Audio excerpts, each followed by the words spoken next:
Hello dear student, আমি তোমাদের Shubhankar sir. আমি প্রিভিয়াসে তোমাদের জন্য এনসিয়েন্ট ইন্ডিয়া, মিডিয়েভাল ইন্ডিয়া এবং মডার্ন ইন্ডিয়ার জন্য কিছু কিছু ক্লাস প্রোভাইড করেছিলাম এবং আশা করি তোমরা সেগুলো দেখেছো এবং তার রেসপন্স তোমাদের খুব ভালো ছিল। আজ আমি তোমাদের জন্য মডার্ন ইন্ডিয়া থেকে আরেকটি ক্লাস নিয়ে হাজির হয়েছি। তোমরা দেখবে তোমাদের সিলেবাসে লেখা আছে যে ব্রিটিশ ইস্ট ইন্ডিয়া কোম্পানির যে ব্রিফ এক্সপেনশন, অর্থাৎ তাদের যে ভারতের সাম্রাজ্য বিস্তার। আজকে আমাদের ক্লাসটি সেটি নিয়ে আজকে কি করবো আমরা এই ক্লাসে ব্রিটিশ ভারতে যে ইস্ট ইন্ডিয়া কোম্পানির সাম্রাজ্য বিস্তার নীতি এবং তার পরিপ্রেক্ষিতে ইঙ্গ মহীশূর যে যুদ্ধগুলো হয়েছিল এবং শেষ পর্যন্ত মহীশূর রাজ্যটি তারা যে গ্রাস করলো এই সম্পর্কিতই আজকে আমাদের ক্লাস। তো প্রথম থেকে শেষ পর্যন্ত দেখে নাও। তো দেখো স্টুডেন্ট, যেটা আমি তোমাদেরকে বললাম যে আমরা আজকে পড়ব ইঙ্গ মহীশূর সম্পর্ক। ঠিক আছে, তো আমি এক এক করে বলছি, পরপর লাইনগুলো পড়ছি এবং তার পাশাপাশি যে ইম্পর্টেন্ট জায়গাগুলো আমি দাগিয়ে দেবো, তোমরা সেগুলোই দেখে নেবে ভালো করে এবং পাশাপাশি চাইলে তোমরা নোট ডাউন করে নেবে। এক এক করে বলছি, ভালো করে দেখে নাও। 1665 সালে তালিকোটার যুদ্ধ। আমরা মিডিয়েভাল ইন্ডিয়াতেও ভালো করে পড়বো, বিজয়নগর সাম্রাজ্য যখন আমরা পড়বো ভালো করে। তো 1665 সালে তালিকোটা যুদ্ধে কি হয়েছিল? পরাজিত হবার পর বিজয়নগর রাজ্য, এক্ষুনি যে নামটা বললাম, তার পতন ঘটে। পরবর্তীকালে কি হয়েছিল? এখানে ওদেয়ার রাজবংশ, এই বিজয়নগর সাম্রাজ্য যখন ধ্বংস হয়ে গেল, তারপর সেখানে ওদেয়ার রাজবংশের শাসন শুরু হয়।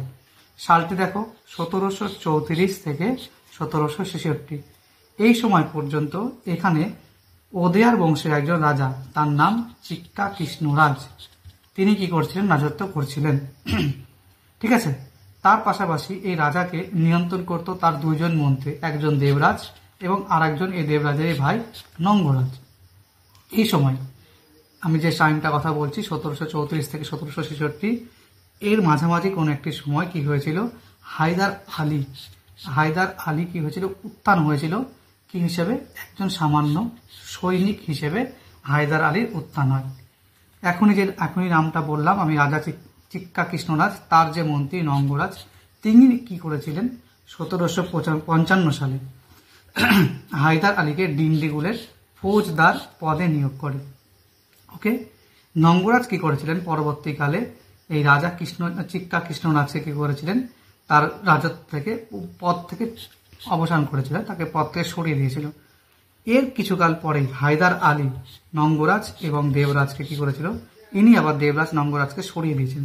দিয়ে 1760 দশকে তিনি নিজেই মহীশূরের স্বাধীন শাসক রূপে আত্মপ্রকাশ করেন।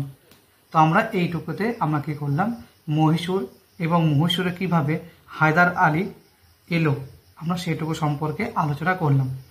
এবার এই পরিপ্রেক্ষিতে আমরা আলোচনা করব ইংরেজদের সাথে মহীশূরের সম্পর্ক এবং এইখানেই আমরা দেখব প্রথম ইঙ্গ মহীশূর যুদ্ধ। তোমরা জানো ইংরেজদের সাথে মহীশূরে টোটাল 4টি যুদ্ধ হয়েছিল।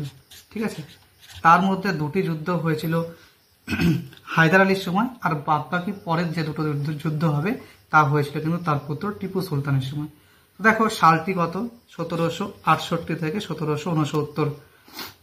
তো প্রথম ইঙ্গ মহীশূর যুদ্ধ, যার প্রধান কারণই ছিল ইংরেজদের সাম্রাজ্যবাদী নীতি।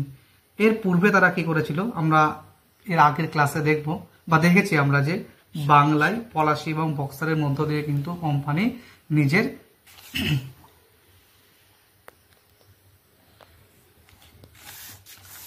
আস্থানা দৃঢ় করেছিল, নিজেদের সাম্রাজ্যটাকে শক্ত ভিতের উপর দাঁড়া করে দিয়েছিল। হ্যাঁ, এরপরেই তারা কি করলো? সমগ্র ভারত জুড়ে বা সমগ্র ভারতকে তারা পদানত করার চেষ্টা শুরু করে।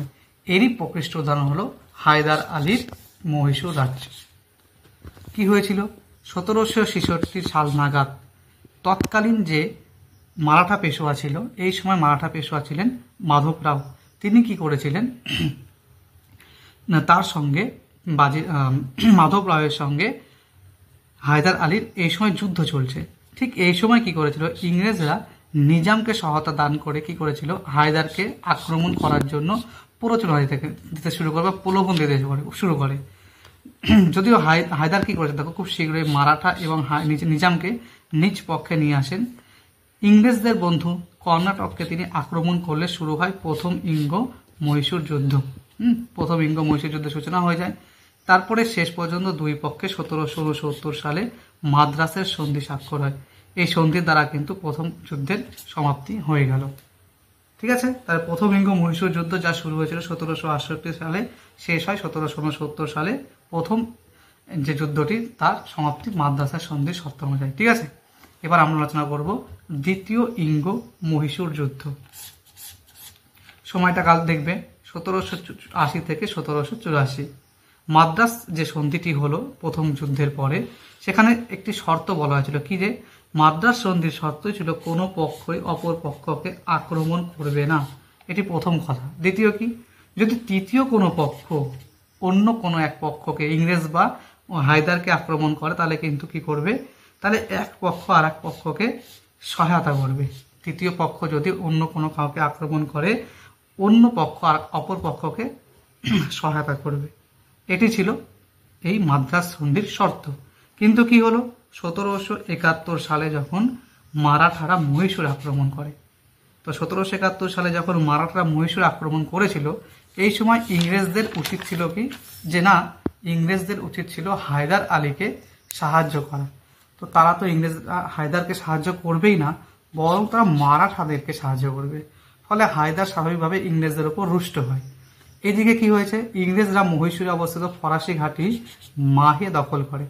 তো বুঝতে পারছো যে মহীশূর অবস্থিত ছিল, তাই যেহেতু ইংরেজদেরকে দখল করেছে, তা এটা একজন স্বাধীন সার্বভৌম রাজা হায়দারকে ছিল চ্যালেঞ্জ জানানো, যা কিন্তু হায়দার আলী মেনে নিতে পারেনি।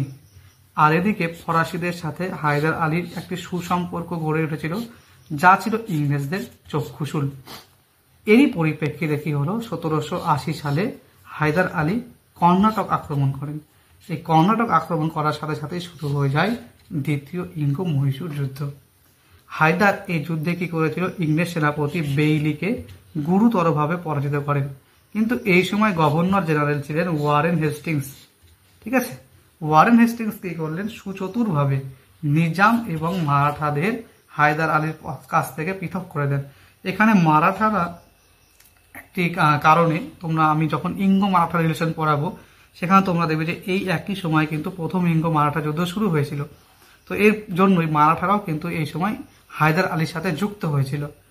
কিন্তু হেস্টিংস কি করলেন, তার বুদ্ধি প্রয়োগ করে হায়দার আলীর থেকে মারাঠাদেরকে পৃথক করে দেয়, এর পাশাপাশি নিজামকেও। এবং নতুন সেনাপতি আয়ারকুটকে তিনি নিয়োগ করলেন। আয়ারকুট কি করলেন, পোর্টো-নভো, পলিলুর এই প্রমুখ যুদ্ধে হায়দার আলীকে পরাজিত করেন। কিন্তু এরই মাঝখানে ঘটে যায় একটি দুর্ঘটনা। কি সেই দুর্ঘটনা, যে যুদ্ধের মাঝপথেই হঠাৎ 1782 সালে হায়দার আলীর মৃত্যু হয়ে যায়। ঠিক আছে, হায়দার আলীর মৃত্যু হয়ে গেল যুদ্ধের মাঝপথে। তখন তার পুত্র টিপু সুলতান যুদ্ধ চালিয়ে যান। তারপরে শেষ পর্যন্ত কি হলো, 1784 সালে একটি সন্ধি স্বাক্ষর হয়, যার নাম ম্যাঙ্গালোরের সন্ধি। এই ম্যাঙ্গালোরের সন্ধির মাধ্যমে কিন্তু দ্বিতীয় ইঙ্গ মহীশূর যুদ্ধের সমাপ্তি ঘটে। ঠিক আছে, এখানে কিছু উক্তি আছে ম্যাঙ্গালোর সন্ধি সম্পর্কে, আমরা একটু জানবো। প্রথম দেখো কথাটি, যে মাদ্রাসের গভর্নর লর্ড ম্যাকার্টনি এবং টিপুর মধ্যে কিন্তু এই সন্ধিটি স্বাক্ষরিত হয়েছিল।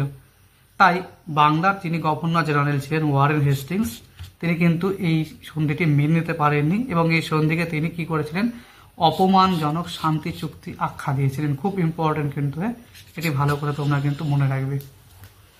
এবার আমরা একটু টিপু সুলতান সম্পর্কে দু চার কথা জানবো। দেখো, টিপু সুলতান, যার সময়কালটা 1782 থেকে 1799। টিপুর জন্ম 1750 সালে, তার পিতা হায়দার আলী এবং মাতা ছিলেন ফতিমা। 1782 সালে তার পিতা হায়দারের মৃত্যুর পর তিনি কিন্তু মহীশূরের সিংহাসনে বসেন। তিনি মহীশূরের সাদ্দুল, মহীশূরের বাঘ নামেও পরিচিত। তিনি জানতেন যে ইংরেজদের বিরুদ্ধে ভারতীয় শাসকদের সাহায্য লাভ অলীক কল্পনা মাত্র, কারণ ভারতবর্ষে যেসব শাসকরা ছিলেন, তারা প্রত্যেকেই ইংরেজদের সঙ্গে হাত মিলিয়ে বসে আছে। তিনি কি করলেন, তাই তিনি ইংরেজদের বিরুদ্ধে মিশর, মরিশাস, ফ্রান্স প্রভৃতি দেশে নিজের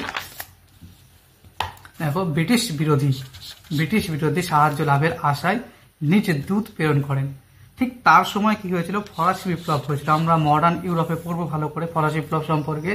তো ফরাসি বিপ্লব হয়েছিল, এই বিপ্লবের প্রতি তার গভীর শ্রদ্ধা ছিল এই চিহ্ন সুখ তিনি কি করলেন, খুব ইম্পর্টেন্ট, ভালো করে মনে রাখবে, জ্যাকোবিন ফরাসের একটা ক্লাব, তোমরা কম বেশি প্রত্যেকেই জানো, সেখানে জিরোন্ডিন এবং জ্যাকোবিন নামে দুটো দল ছিল।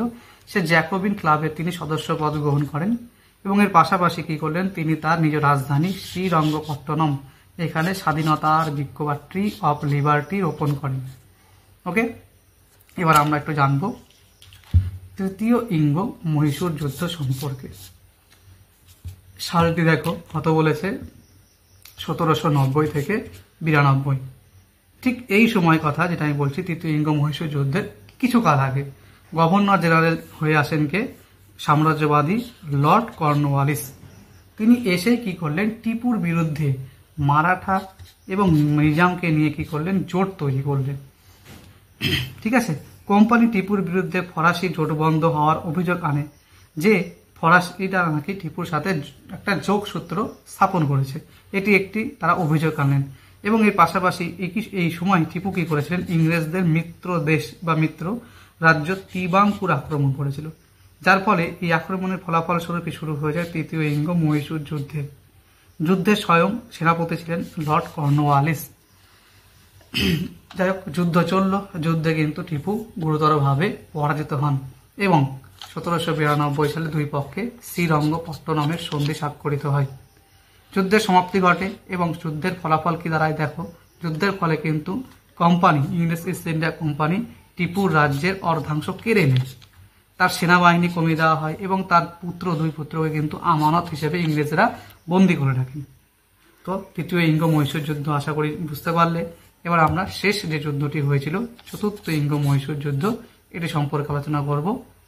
এটির একটি সাল আছে দেখো, 1799।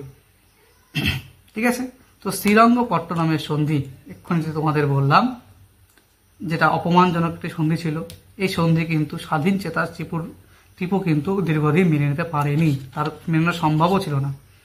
এই সময় বা এর কিছু কাল আগে ভারতে গভর্নর জেনারেল হয়ে আসেন কে, ঘোর সাম্রাজ্যবাদী লর্ড ওয়েলেসলি। আর ভারতে এসে তিনি তার বিখ্যাত অধীনতামূলক মিত্রতা নীতি চালু করেন। তোমরা জানো অধীনতামূলক মিত্রতা নীতি, বারবার পরীক্ষায় আসে প্রশ্নটি। তিনি কি করলেন, টিপুকে এই নীতি গ্রহণের পরামর্শ দিয়েছিলেন, যদিও টিপু তা অগ্রাহ্য করে। এই সময় টিপু ভারতের বাইরে শক্তিগুলির সঙ্গে যোগাযোগ শুরু করে, একটু আগে তোমাদের আমি আলোচনা করলাম এই সম্পর্কে। এবং মরিশাস থেকে একদল সেনাবাহিনী তাকে সাহায্য করার জন্য মহীশূরে উপস্থিত হয়েছিলেন। শেষ পর্যন্ত শুরু হয় তৃতীয় ইঙ্গ মহীশূর যুদ্ধ।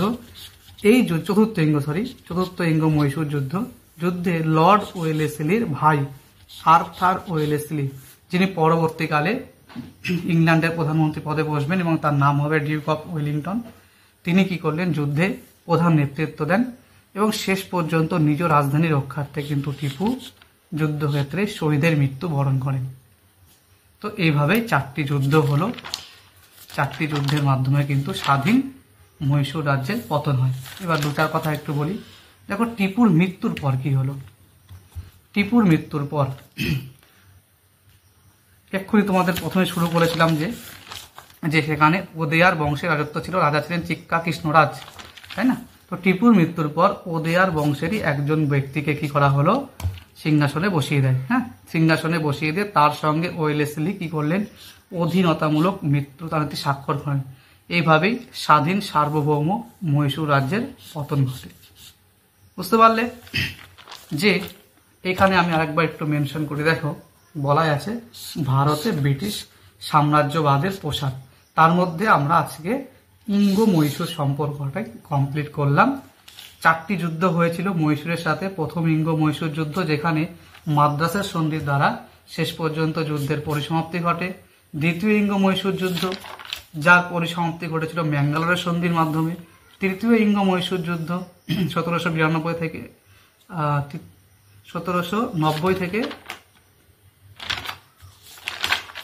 92, সেখানে যে সন্ধিটি হয়েছিল তার নাম শ্রীরঙ্গপট্টনমের সন্ধি। এবং লাস্ট যে চতুর্থ যুদ্ধ হলো, সেখানে কিন্তু কোনো সন্ধি হয়নি, কারণ এই যুদ্ধক্ষেত্রে টিপু নিজ রাজধানী রক্ষার্থে কি করেছিলেন, শহীদের মৃত্যু বরণ করেন এবং শেষে মহীশূর রাজ্যে পুনরায় আবার ওদেয়ার বংশের রাজত্ব শুরু হয় এবং এই রাজ্যটি ইংরেজরা কিন্তু শেষ পর্যন্ত গ্রাস করে নেয়। ঠিক আছে, তো আজকে আমরা ইঙ্গ মহীশূর রিলেশনটা পড়ে নিলাম ভালো করে। নেক্সট দিন আমরা কি করবো, দেখো এখানে আমি আন্ডারলাইন করে রেখেছি, পয়েন্ট করে রেখেছি, ইঙ্গো মারাঠা সম্পর্কে পড়বো। তো আশা করছি পূর্বের ক্লাস মতো যে ক্লাসগুলি আমি দিয়েছিলাম তার মতো এই ক্লাসটিও তোমাদের খুব ভালো লাগবে। এবং এইভাবে আমি আরও অন্যান্য যে আগামী সিলেবাসে যা যা আছে সেগুলো তোমাদের প্রোভাইড করবো, একে একে তোমরা সেগুলো দেখবে এবং তোমাদের যা ইনকোয়ারি তোমরা কমেন্টস করবে, ঠিক আছে। আর আমাদের সাথে জুড়ে থাকার জন্য এইভাবে আমাদের চ্যানেলটিকে সাবস্ক্রাইব করে রেখো। ধন্যবাদ।